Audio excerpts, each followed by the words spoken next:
House shifting the blame for the border crisis to Congress, despite a surge in illegal immigrants, including gang members and other criminals. In Yuma, Arizona, there has been a massive increase in encounters. But our next guest warns it could get even worse if the Biden administration ends Title 42. Tom Homan, retired acting ICE director and Fox News contributor, joins us now. Tom, those Yuma encounters, they're up. I mean, this number is astounding, 1,100%. So if it's already at this point, what's going to happen when Title 42 is gone? Well, first of all, the White House blaming Congress is ridiculous. They inherited the most secure border of my lifetime. President Trump created the most secure border of my lifetime, a 35-year low illegal immigration down to 85%.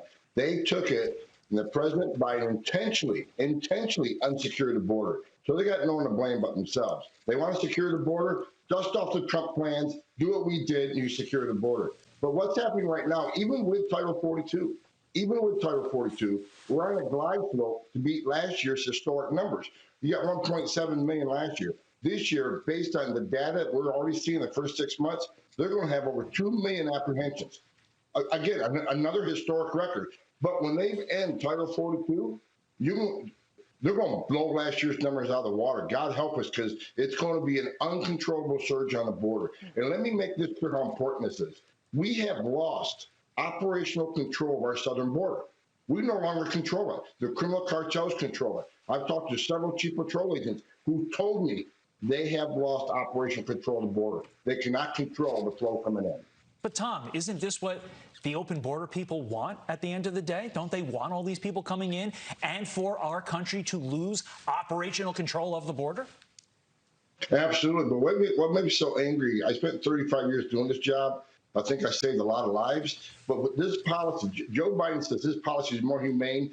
False. More migrants have died under the first year of Joe Biden than any year in my 35-year career. Died on U.S. soil. We got over 110,000 Americans who died from overdose deaths, mostly fentanyl, that's coming across the open southwest border. We got criminal cartels making billions. You got aliens dying in Mexico and the Darien Gap in Panama. These policies are killing Americans. And he hasn't done a single thing. Him or the Secretary Mayorkas hasn't done one thing to slow the flow. Now what they're going to do? They're going to drop 42, which is even going to bring more people. Yeah, and fentanyl, sex offenders, MS-13 gang members, they're all making it across the U.S. border. So to me, it looks like a recipe for disaster. And you said that we could expect those numbers to be even larger in the coming years. Ron Vitiello told us last week that people are just waiting at the other side of the border for this Title 42 to end. Have you heard that as well? Yes, I have. And their plan right now is I've seen documents. The plan right now from the Biden administration is send more agents to the southern border to process and release quicker into the United States. And when you do that, that's just going to bring more people thinking, okay, I can get to the United States. They're going to process and release me. I won't even have a court date. And even if I show up in court and get ordered removed, the secretary's on record. He said numerous times, it's not to being in the country illegally on its own is not a reason to be arrested by ICE. So what an invitation he gave the rest of the world. Enter the country legally. You can even be ordered removed by a federal judge, and that order doesn't mean anything because ICE can't arrest you.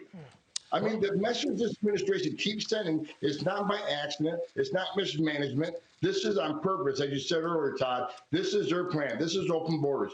In their hearts, they think they're importing future Democratic voters to remain in control of the government. Tom Homan, thank you very much. We appreciate your time.